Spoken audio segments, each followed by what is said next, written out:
Oke,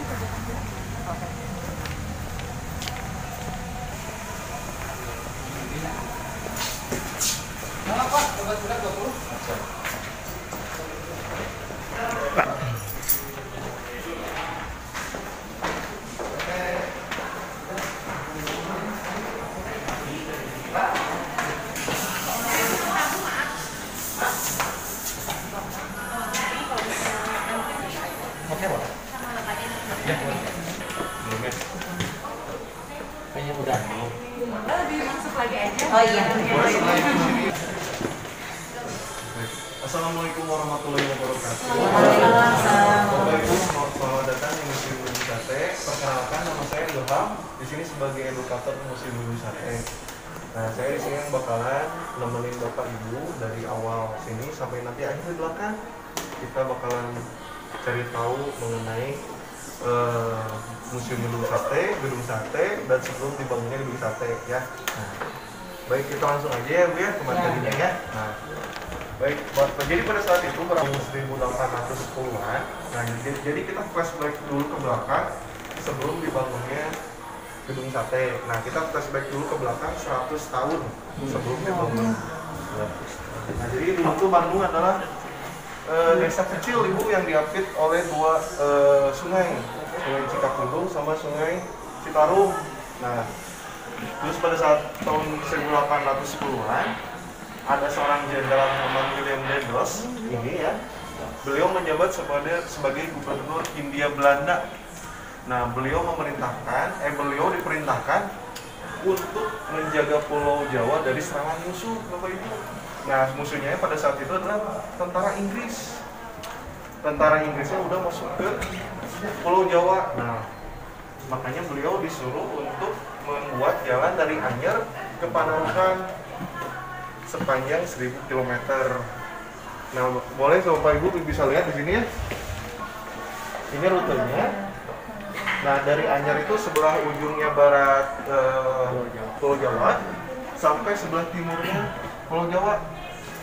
Panjangnya 1000 km. Nah, melewati Bandung. Salah satunya Bandung itu jalan Asia Afrika. Nah, lalu dibangunlah yang pertama adalah Gedung Pendopo Ibu di sini. Nah, ini Gedung Pendopo adalah bangunan pertama yang ketika pada saat itu, Ibu bentar nih, boleh saya buka aja ya? Ya. Biar nggak terlalu lengkap. Ya. Jadi pada saat itu diperintahkan juga Bapak Winata Kusuma II untuk memindahkan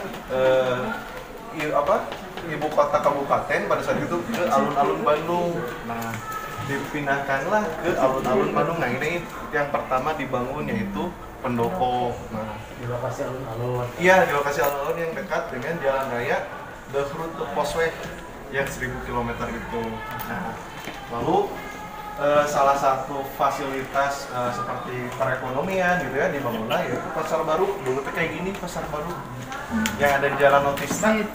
Nah, kayak gini Bu fotonya. Terus dibangun juga fasilitas ibadah yaitu Masjid Agung pada tahun 1850-an.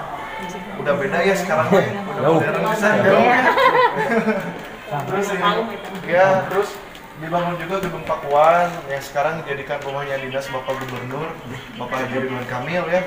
Nah, ini di Gedung Cicendo Pakuan. Ya, leres di Cicendo, leres Ibu.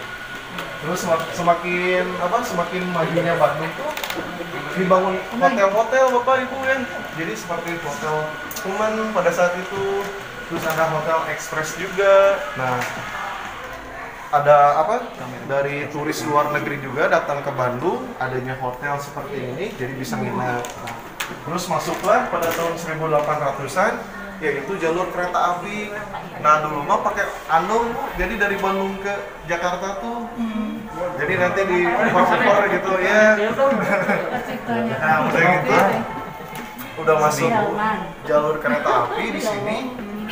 Bandung makin pesat, makin maju ya, makin maju terus, dan akhirnya Bandung dijadikan salah satu kota yang bakal menggantikan Batavia, yaitu menjadi ibu kota. Nah, salah satunya yaitu Government Bedrijven ini, atau disebut dengan kompleks pemerintahan yang terdapat ada 14 departemen. Nah, pada tahun 1920 sampai 1924 yang terrealisasikan hanya dua ibu, hanya gedung sate sama gedung PTT yang sebelah. Tadi kalau misalkan ibu di depan kelihatan sebelah kanan ada PTT, nah itu cuma dua yang terrealisasikan. Karena pada tahun 1930-an itu terjadi krisis yang mengakibatkan komplek pemerintahan ini tidak bisa direalisasikan semuanya. Gitu. Ayo sekarang boleh sebelah sini bu. Ini. Jadi ini adalah maket ya, maket yang memang dibuat yaitu kompleknya dari gedung sate sendiri. Nah, komplek gedung sate ini kurang lebih 2,7 hektar Bapak Ibu. Ya. Di sini kantor Bapak Gubernurnya sebelah sini, kalau Bapak Wagubnya ada di lantai 2 sebelah sini. Nah, jadi komplek ini maket ini akan saya ceritakan juga kenapa sih gedung sate dipanggilnya gedung sate, padahal dulu mah namanya gedung Van Verkeer and Waterstaat, namanya itu nama Belanda Bapak ya. Nah karena penduduk lokal sekitar teh susah ngucapin ya gedung Van Verkeer and Waterstaat, nah itu adalah gedung pekerjaan umum dan perairan. Nah sama cuman karena masyarakat Bandung ngelihat ornamen di atas itu ada seperti tusuk sate dan dagingnya. Nah padahal itu bukan. Jadi fungsi si pingangnya sendiri itu adalah sebagai penangkal petir, dan keenam bulatan ornamennya itu melambangkan jumlah biaya pembangunan yang jumlahnya itu adalah 6 juta gulden yang setara dengan 45 miliar pada tahun 1924. Tim habisan ya Bapak ya? Kalau dihitung sama inflasi nanti gitu ya, museum gedung sate kan dilengkapi sama teknologi juga Pak ya. Nah, ada interaktif glass, jadi setiap ornamennya itu kita udah dibikin 3D ataupun dikomputerisasi yang modelnya itu hampir dan menyerupai ukuran sesungguhnya. Nah, jadi kita bisa lihat juga original blueprintnya ini yang dibuat sama Insinyur Johan Herber ya, seperti ini. Bapak pada nyobian biasa? Seperti itu.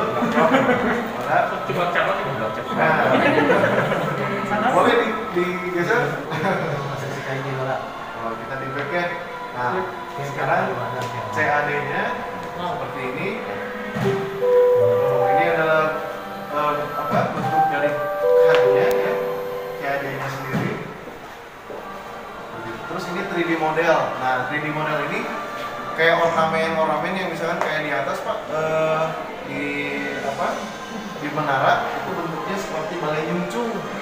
Nah, balai nyuncung itu kayak sama kayak di masjid yang tadi gitu ya. Terus ini ada ornamen kuncup, kalau bisa dilihat di sebelah atasnya itu ada seperti ini. Ini bisa digeser-geser dulu kayak gini nih, nah gitu.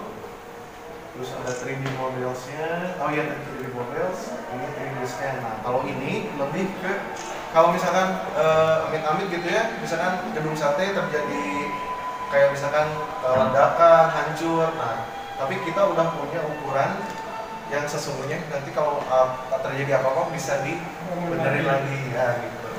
Ya, ini Pak, boleh bertanya? Iya boleh. Saya sangat salut terhadap yang membangun dulu ketika di awal, sementara bangunan yang begitu tinggi megah gini, nggak ada kebayangan alat-alat pada saat itu mungkin masih manual ya kayaknya. Manual aja sulit membayangkan gimana barangkali bisa bercerita, mungkin ada misalnya kan yang tinggi ini gimana proses itu barangkali ada gambar. Jadi ada foto-fotonya sebelah belakang Bapak sana, boleh dilihat. Nah itu adalah, boleh di sebelah sini Pak. Tuh kayak rangka-rangkanya lagi dibuat ya. Terus ini nih tebal dinding yang 1 meter ini ada sebelah sana, nanti kita lihat. Tapi manual kebanyakan. Masih manual Bapak, kabarnya. Dan dikerjakan 2000 pekerja lokal dari lokal Bandung. Iya. Kita lanjut Bapak. Nah yang uniknya lagi, karena kan kita berada di bawah tanah. Di bawah tanah itu berarti dulu ya kekurangan listrik, penerangan. Nah, di bawah tanah ini, nah maka dia didatangkan langsung. Jadi si sinar matahari yang terkena kaca prisma ini langsung dibiaskan ke area bawah tanah, jadi terang kayak di luar aja gitu, seperti itu. Nah lalu, nah ini tebalnya juga 1 meter. Kalau rumah orang sebenarnya Pak kan sebenarnya Di mana? Ikut batu udahnya. Di Cikapundung. batunya dari Sekitar kita. dari kali-kali ya, Kalinya. batuan kali yang memang kuat sekali gitu kan strukturnya sih. Enggak ada yang pakai bata atau apa enggak? Enggak batu, batu. Tadi sama kayak pabrik batu. Kayak toko, ya jadi bapak bisa lihat di sini ada gubernur pertamanya ternyata orang Jawa Pak. Nah ini ada Pak Sutarjo, ini profilnya. Beliau menjabat sebagai gubernur pertama. Diangkat oleh Belanda. Udah tahun 45 udah merdeka. Udah merdeka Pak. Iya, seperti itu. Terus kita bisa lihat juga Bapak UU sebelah sini. Nah ini profil Pak UU, Pak UU mangga. Bapak juga boleh nyobain kalau mau nge-touch juga boleh di sini.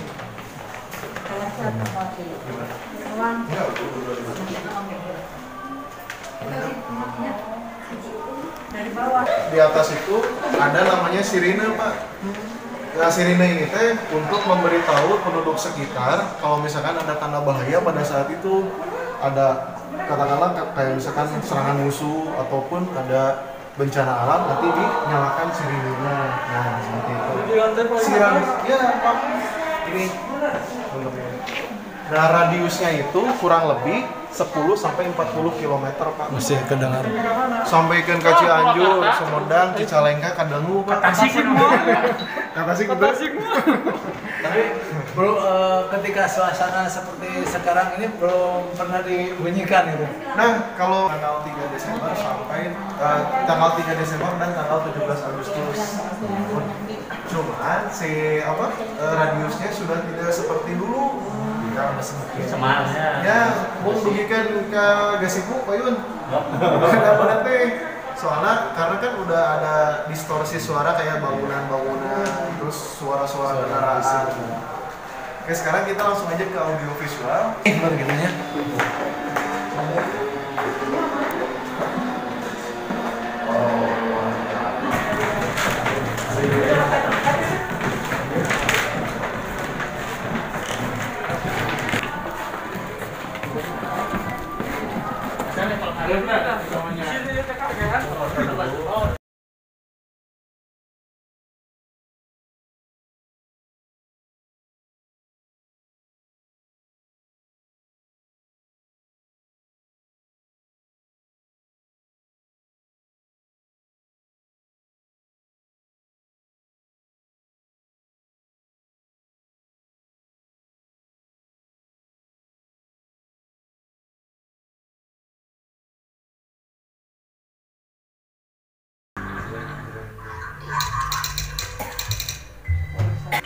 Proklamasi Kemerdekaan Indonesia pada 17 Agustus 1945 tidak serta-merta membuat bangsa Indonesia merasakan kemerdekaan sesungguhnya.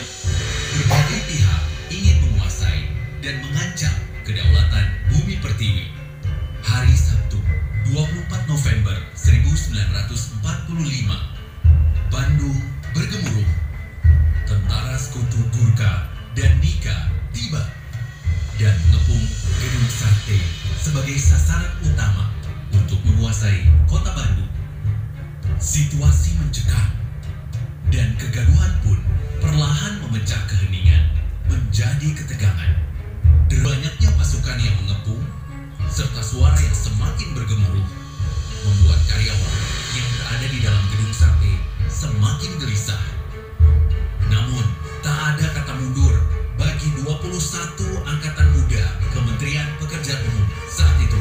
Para pemuda ini tak gentar dan bertekad mempertahankan Gedung Sate dari ancaman pasukan Gurkha atas nama kemerdekaan Republik Indonesia yang baru diproklamirkan harus dijaga apapun resiko yang akan dihadapi. Perwakilan dari 21 pemuda Angkatan Muda Pekerjaan Umum hari itu mendatangi markas Majelis Dewan Perjuangan Priangan (MDPP) yang berlokasi di Gang Asmi, Kota Bandung. Mereka menyatakan ingin mempertahankan gedung sate dari Tentara Sekutu. Namun, Kepala MDKP saat itu, Sutoko, tak sependapat. Ia memberi arahan untuk segera bergabung, menyatukan kekuatan untuk mempertahankan Kota Bandung Selatan. Namun, dengan keikhlasan serta tekad bulat, para pemuda berhasil meyakinkan Sutoko untuk memberikan persenjataan agar dapat mempertahankan gedung sate dari serangan pasukan Sekutu. Setelah 952, 3 dari 7 jasad pemuda itu ditemukan dalam sebuah lubang yang ditutup dengan batu yang terletak di halaman belakang gedung sate. Jenazah itu adalah Suhodo, Didi, dan Muhtarudin. Keempat jasad pemuda lainnya hingga saat ini belum berhasil ditemukan. Dan sebuah prasasti batu dibuat untuk mengenang perjuangan ketujuh pemuda itu.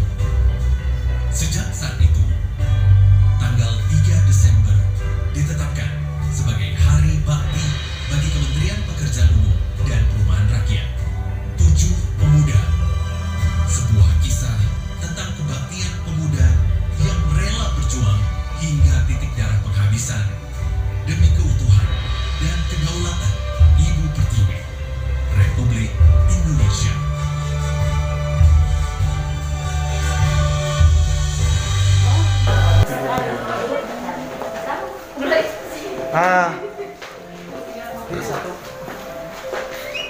Habis dari Asitario, kita punya yang namanya Vita. Di sini kayak keluar lewati. Jadi kita misalkan naik naik kolam gas dari Batavia ke Bandung, kita bisa nikmatin di balon udara ini gitu si kompleknya tuh.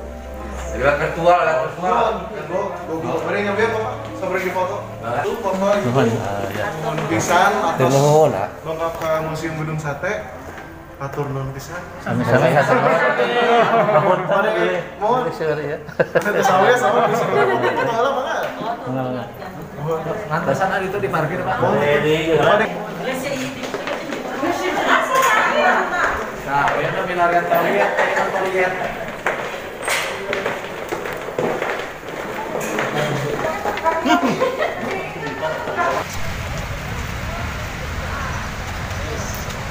Inilah suasana gedung sate di saat senja. Sunset.